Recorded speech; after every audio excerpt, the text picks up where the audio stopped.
Louvado seja nosso Senhor Jesus Cristo, o Deus da vida, Deus que quer, através da sua igreja, implantar neste mundo, nesta nossa terra, um novo reino, o reino da justiça, da paz, o reino da não violência. Nossa saudação a todos vocês que nos acompanham neste nosso programa. Meus irmãos e minhas irmãs, nossa igreja, neste ano de 2018, profeticamente, corajosamente, solidária aos sofrimentos de tantos, quer vivenciar uma campanha da fraternidade que vem nos motivar para a vida, para a paz, para um mundo melhor. Nós sabemos que o mundo está vivendo tempos de sofrimentos, de agitação e de violência. Mas o reino que o nosso Deus, que é Jesus, nos propôs e quer que o construamos é diferente. É um reino de vida, de paz, de alegrias. Por isto, os nossos bispos, os nossos padres, os leigos, o povo de Deus está vivendo a campanha da fraternidade deste ano de 2018, com um tema forte: fraternidade e superação da violência. Por isso, nós queremos, neste nosso programa, pensar em toda esta dinâmica feita pela nossa igreja, a Igreja Católica, em comunhão com algumas igrejas ecumênicas, né? Nós sabemos que igrejas de outras denominações, mas que aceitam o ecumenismo, que aceitam caminhar de mãos dadas com a Igreja Católica, também participam deste grande movimento eclesial. Meus irmãos e minhas irmãs, os nossos bispos, com muita sabedoria, estão usando o método ver, julgar e agir. Uma metodologia que deu certo, inclusive no Concílio Ecumênico Vaticano II, no ano de 1963, há mais de 50 anos que este método é usado. Ele também foi usado nas conferências episcopais de Medellín, de Puebla, de Santo Domingo, de Aparecida. Enfim, quando a Igreja Católica quer fazer um grande posicionamento, uma grande conferência, ela se serve deste método. E ele é interessante, porque ele vê o problema. Primeiro tem que ver, tem que buscar causas. Depois ele julga, ver, depois julgar, fazer uma análise, um diagnóstico e depois vem o agir. Isso é muito interessante. É um método que busca todos os meios de buscar, já encontrar soluções para os problemas. Então eu percebo, ouvindo através do YouTube, da internet e também pessoalmente, ouvindo os nossos bispos, os nossos padres, a gente percebe que existe sim esta vontade de conhecer a causa através do método ver, julgar e agir. Nosso bispo diocesano, Dom José Carlos, sabiamente tem estudado essa questão da violência. Interessante que o bispo, todos os bispos, têm esta missão, este munus, de ensinar, de orientar, de governar o seu povo, o povo de Deus, entregues a Ele, por nosso Deus. E o Dom José Carlos tem feito um trabalho muito bonito nessa campanha da fraternidade. É interessante que no seu pronunciamento nós percebemos assim que ele consegue contagiar a todos. Ele fez um bonito pronunciamento e nós vamos ver partes deste pronunciamento no decorrer deste nosso programa. Portanto, ainda neste nosso programa, nós ouviremos Dom José Carlos, nosso bispo diocesano, falando sobre esta campanha da fraternidade e que nós estamos celebrando. A religião no caso, o catolicismo, né, deve sim contribuir para uma nova cultura. Isso é ensinado por Dom José Carlos. Nós precisamos sim de criar um mundo novo. Para isto Deus nos colocou neste mundo. Para isto nós somos batizados.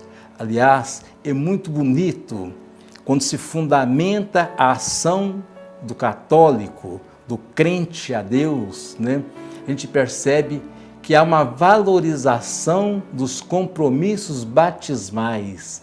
O nosso batismo nos dota dessa vontade, né? Deste ideal, deste jeito cristão de construir sim aqui neste mundo um mundo melhor, um mundo de mais paz, de mais justiça.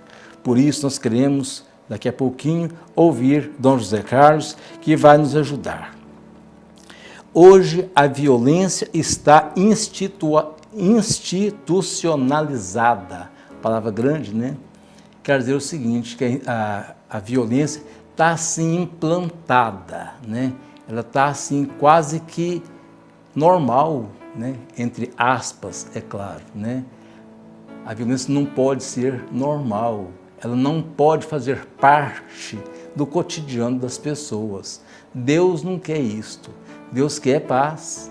Deus morreu numa cruz de forma tão violenta, foi para que nós tivéssemos paz, né? É o preço que Ele pagou.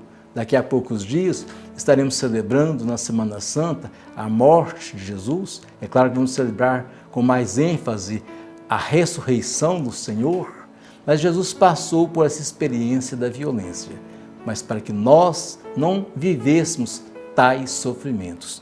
Então, essa cultura nova de vida, de paz, deve sim prevalecer. Mas a gente encontra neste mundo, neste nosso mundo, situações adversas, complicadas. Querem ver?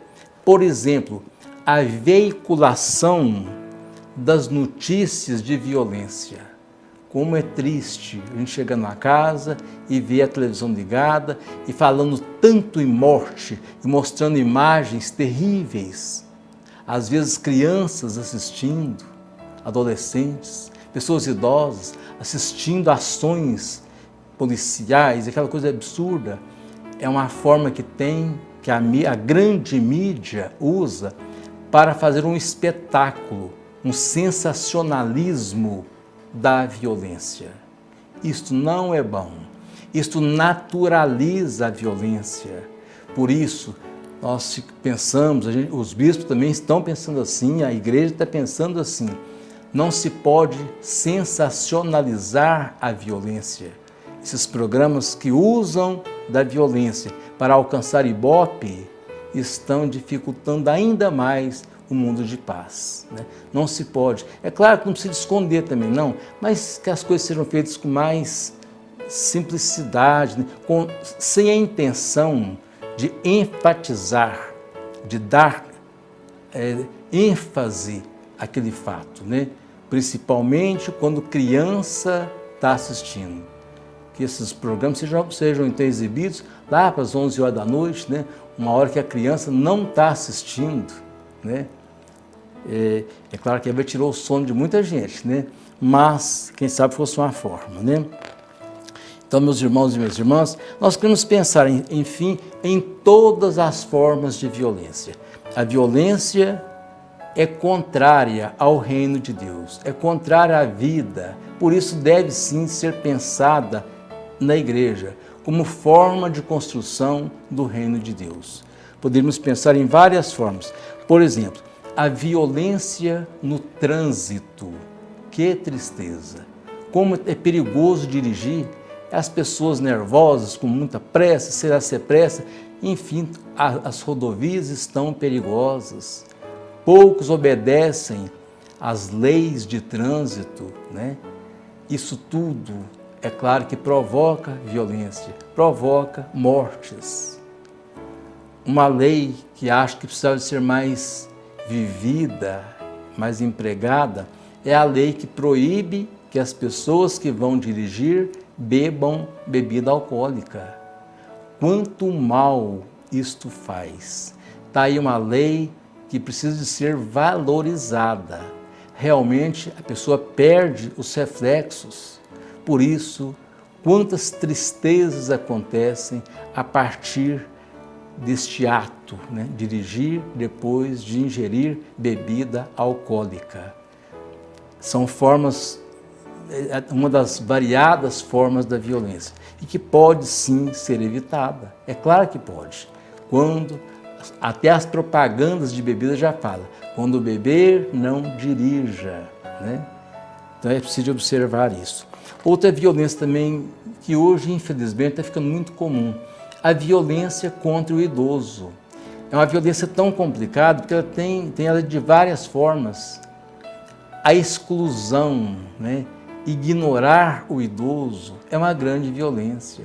A gente percebe que muitos idosos têm tanta vontade de conversar, de contar um caso. Às vezes são repetitivos, né?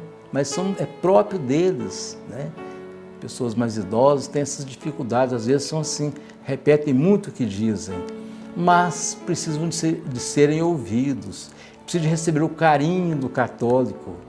Aí eu fico pensando, nós que somos católicos, poderíamos fazer essa experiência, talvez seja até um certo sacrifício, mas ao invés de ficar aí fazendo coisas inúteis, que nós façamos isso por amor a Deus e pelo amor ao nosso semelhante, escutar um assunto, contar um caso para o idoso, com certeza aquele idoso vai se sentir muito acolhido, né? E nosso Deus vai gostar muito desta ideia. Dê atenção a um idoso, escute os seus casos, suas histórias, né? Aí é o caminho da paz. Se existe o caminho da violência, existe também os caminhos da paz, que nos motivam para certos exercícios. Este é um deles. Também a questão doméstica. A violência não está só nas avenidas, só nas rodovias, só em determinados lugares, não. Ela pode estar dentro da nossa casa. Por isso que sejamos, quem sabe, mais corteses, né? Que tenhamos mais paciência. É outro exercício. Exercitar a paciência. É aquele antigo método. Conte de 1 até 10, se for preciso, antes de dar uma resposta mal dada, antes de fazer um ato indevido. Conte de 1 até 10, respire fundo mais umas 10 vezes, aí sim você vai se acalmar.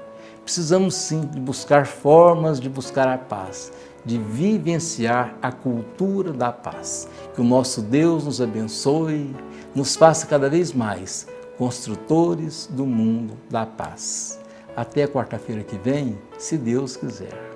O tema da violência já apareceu pelo menos 2 vezes ao longo desses 54 anos de campanha da fraternidade.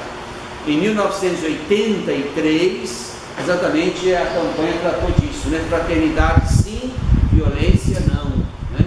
Ali já se esboçou um gráfico bastante grave da questão do universo da violência no Brasil. Depois, em 2009, a campanha tratou da segurança pública. Então, mais uma vez, se tocou nesse tema também relacionado à violência. E agora, em 2018. Bom, se o tema é um tema recorrente, é sinal que o problema é grave, que as soluções, digamos, imediatas não vieram, a ponto de nós sermos, de novo, convidados a refletir sobre essa problemática. Nós percebemos que vão crescendo os modos, digamos assim, artificiais, periféricos de resolver a violência. Os muros vão aumentando, né? As cercas elétricas, os mecanismos de isolamento das pessoas. Isso cria uma falsa ideia de que se resolve a questão da violência, né? Bom, não se resolve nem a violência interna, porque atrás daqueles muros pode haver violência. A violência doméstica, por exemplo, é um traço extremamente grave, sobretudo contra as mulheres e contra as crianças, né? Mas também é verdade que aqueles muros altos que afastam os inimigos, teoricamente, também afastam os amigos. E o Brasil está, digamos assim, na lista feia dos países onde a violência desponta. O Brasil responde por quase 13% dos assassinatos no planeta. O material da campanha nos ajuda a ver os vários níveis de violência, né?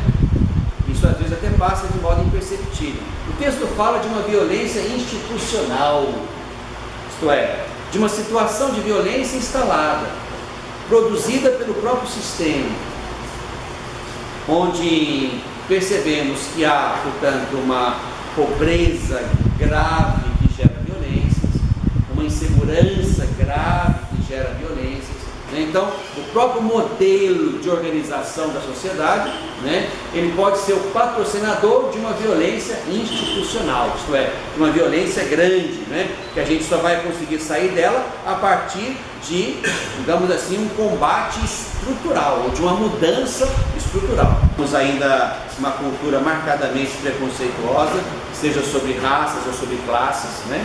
Há ainda, e gravemente, uma violência contra os jovens.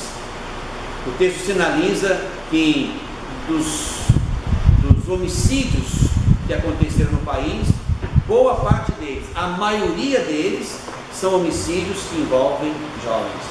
Jovens entre 15 e 24 anos, negros e na maioria do sexo masculino. Se percebe hoje um aumento da violência contra a mulher, sobretudo da violência doméstica. Esse é um dado alarmante, né? Outra forma grave de violência é a exploração sexual e o tráfico humano. E aqui essa violência toma proporções, digamos assim, transnacionais. Há um mercado internacional para a exploração sexual, para o tráfico humano, para o tráfico de órgãos, para o tráfico ilegal de crianças a serem adotadas, né? O porquê dessa realidade? Primeiro se constata, sim, uma ineficiência do aparato de segurança e do aparato judicial. Há, sem dúvida alguma, né, uma ineficiência do Estado em se tratando de promover e de garantir segurança a todos. Há também, digamos assim, uma deficiência grave, né, do judiciário brasileiro. Um dado que pessoalmente me alarmou bastante foi o fato de saber que nós temos uma das maiores populações carcerárias do mundo e mais da metade dessa população carcerária ainda não se apresentou diante do juiz para um julgamento. Portanto, o nosso julgar exatamente é este. A partir de Jesus nós temos que aprender atitudes de não violência. E é interessante perceber que fora, digamos, da matriz religiosa do cristianismo, há pessoas que fizeram isso grandemente bem. Basta citar, por exemplo, Gandhi, um digno representante da não violência. E há outros personagens, ficamos nesses duas matrizes diferentes.